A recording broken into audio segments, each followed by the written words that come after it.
Alright, but there's a lot to talk about, man. There's a lot to talk about, man. Fuck. I'm not gonna lie, man. The last two episodes are here, man. This shit got me emotional, man. Like, it's crazy. Like, Bleach, the first court, it's wrapped up now. This is Bleach's. This is Bleach history right here, man. This season, this first core. This is the best year. This is without a doubt. And keep in mind, I don't even know from like statistics wise. What the fuck am I saying? Statistic wise, like yeah, like wise.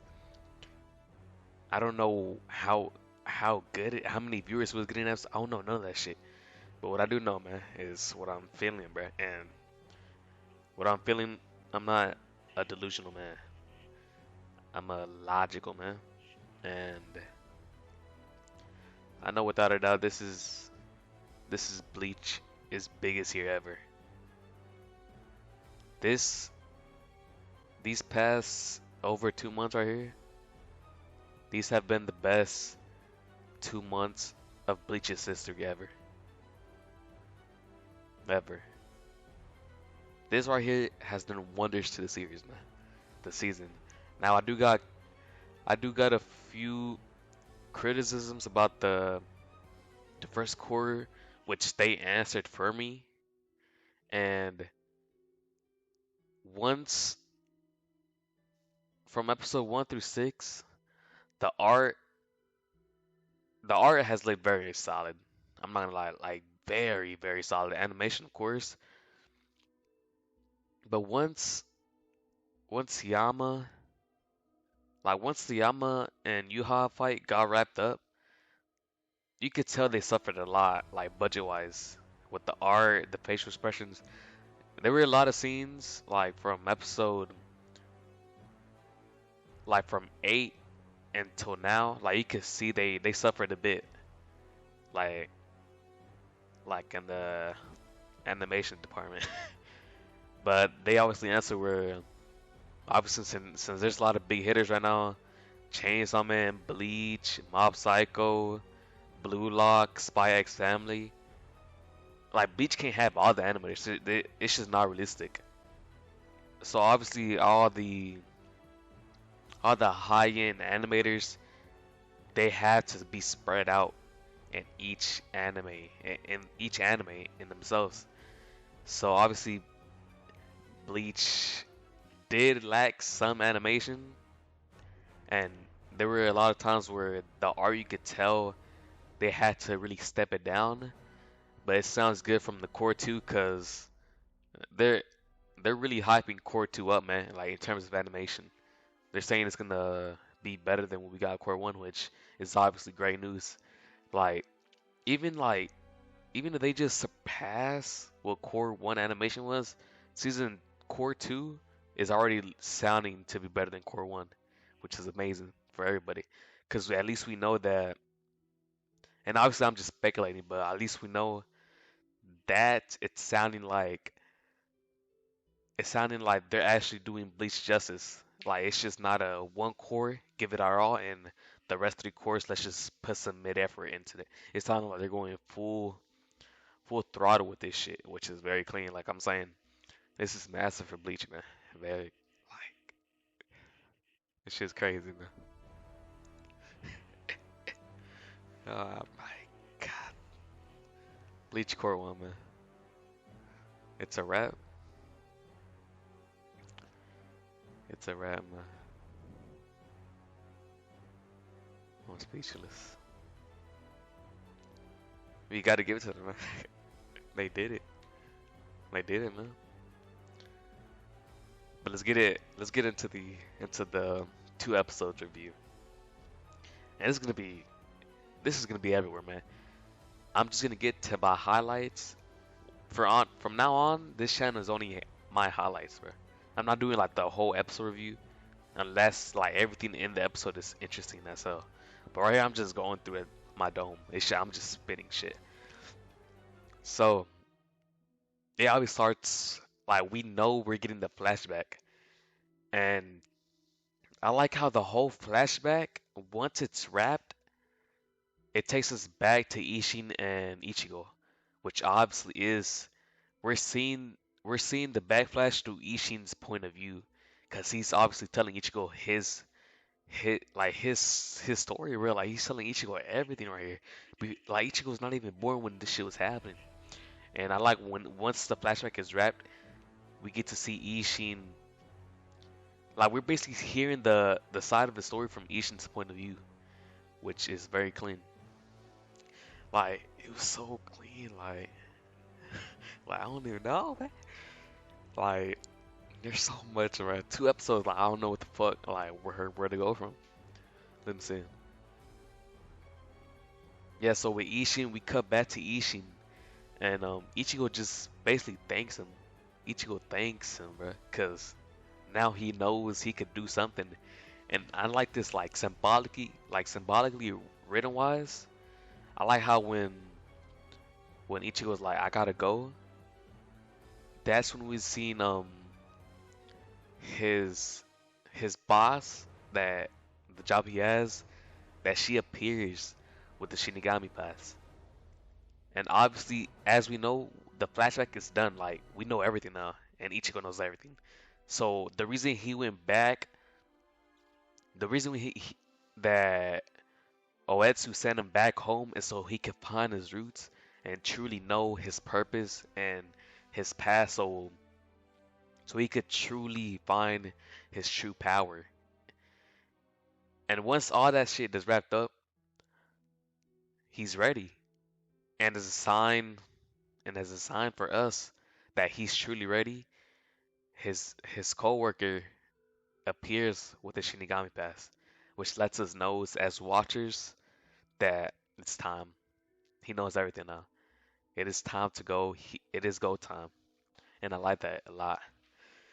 And when he goes back to Oetsu's training grounds, he's like, Ichigo, you should get it this time, because you're obviously here because you did something right when you went back home.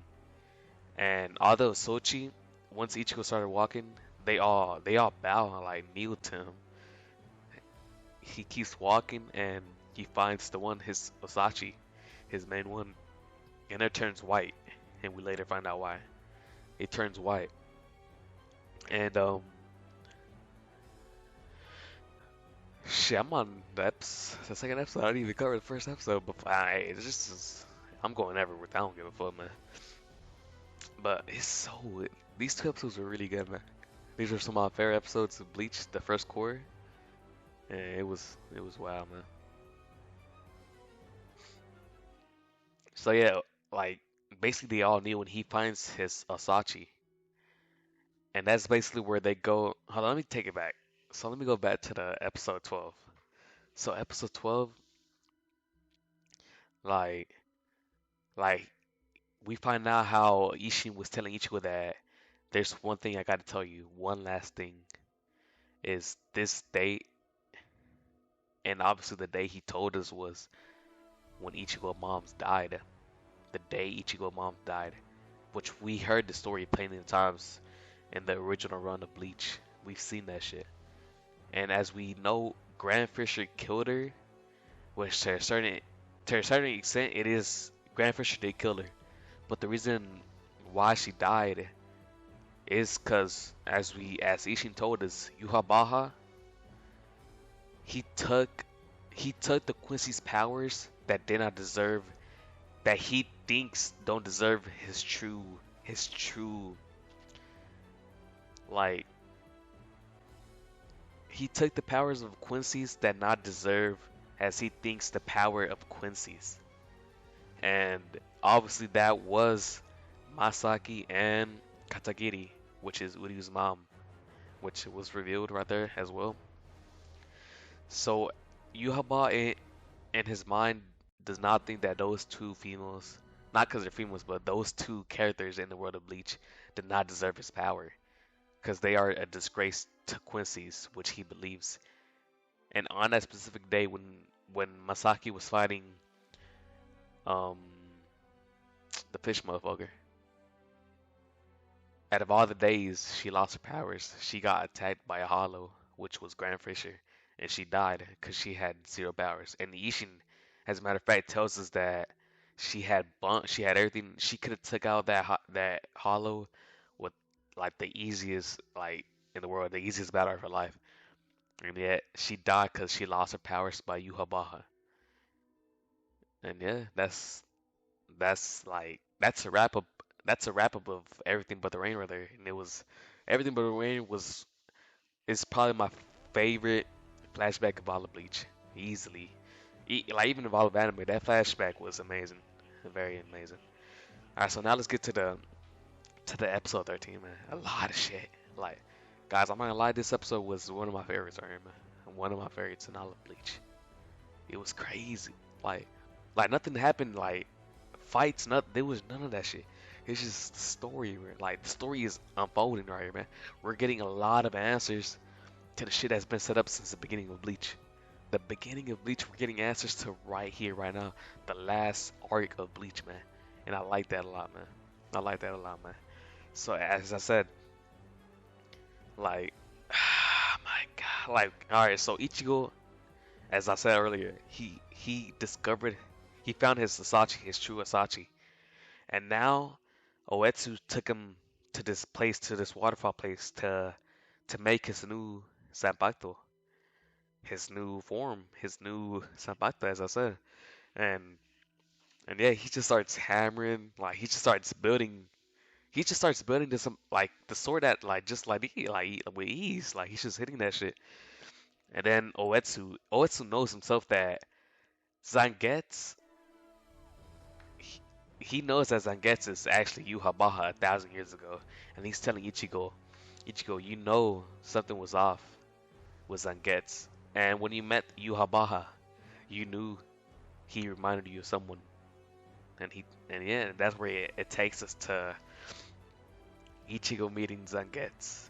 And guys, this I'm not gonna lie, man, this part right here when we go into into the spirit realm, I don't know what to call it, into Ichigo's mind, his consciousness.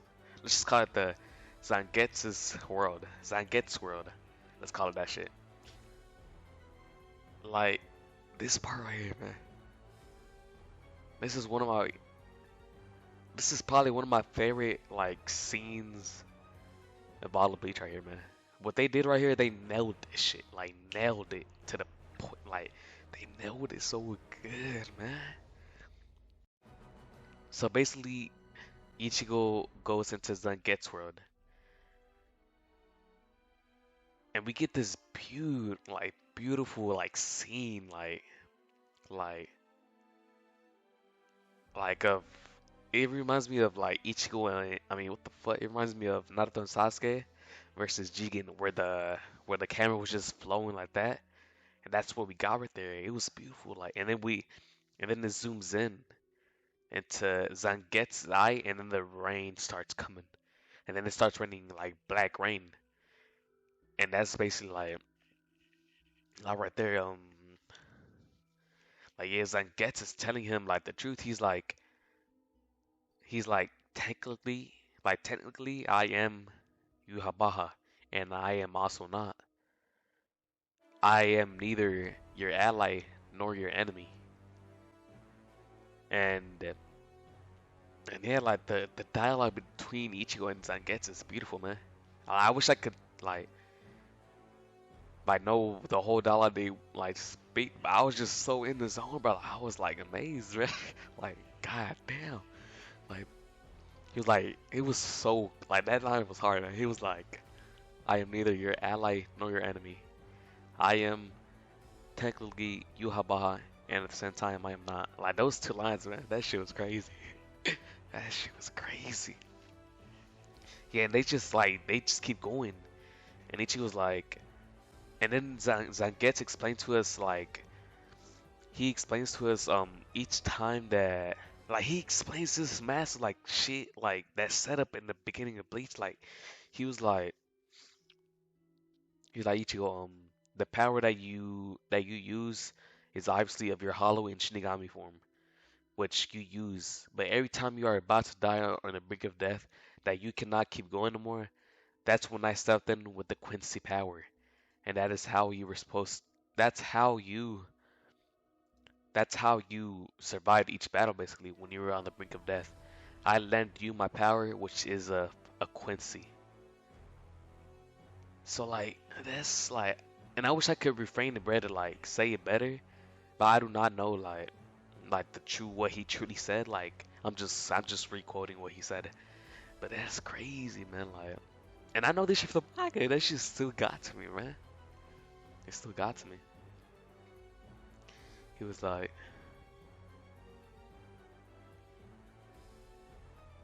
yeah, man. That shit was wild. That shit was really good, man. That was really good. And then we got a shot. Oh, and this was very beautiful by Zangetsu. And this is the end for Zangetsu and White Hollow Ichigo. This is the end for them, man. And I'll get onto it why. So before we get off of the topic of Zangetsu, Zangetsu is basically telling Ichigo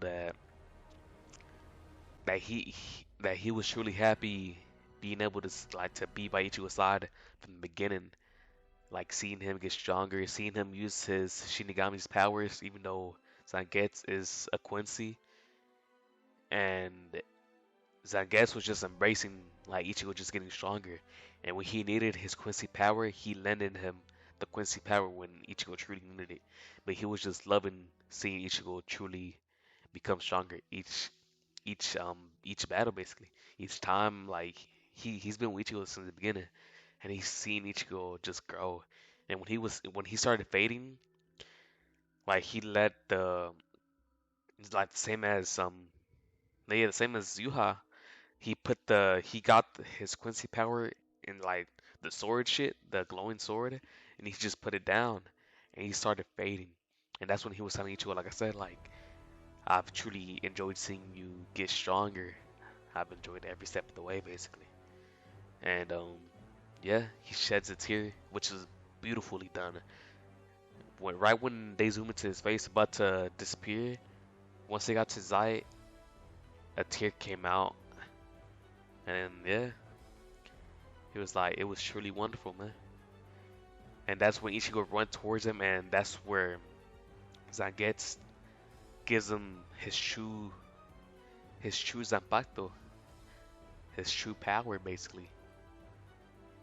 And when and before Ichigo goes back to the real world, um, we get a beautiful two panels of Zangetsu and White Hollow Ichigo. And this is where I'm getting into to why it's pretty obvious that the story of Zangetsu and White Ichigo is over. It's done now. Like no more. Like Ichigo, when Ichigo goes back to the real world, where where Oetsu is, he's like Ichigo, pull it out. It's time. Your true power, pull it. And Ichigo pulls it out, and it was clean. We see Ichigo with two Zanpakto. Even the females there, they're like two Zanpakto. Yeah, and he has two swords now, two swords, and he puts them together, and he's basically telling us, it's so obvious. He's telling us that he's basically talking to Zangetsu and to White Ichigo. He's telling them, yeah, I'm no longer asking y'all to help me win my battles. I'm no longer asking for assistance. And yeah, he's no longer asking for help, and they perish. And it's truly, I'm not gonna spoil it because those two swords, like they actually mean something. But I'm not gonna spoil that shit. Like those two swords actually mean something. And that is the end of Zangetsu and White Ichigo, man. That is their story wrapped up. It was done so nicely, man. Very nicely. And yeah, man. What are two episodes? Those two episodes were very like yo, those hit different.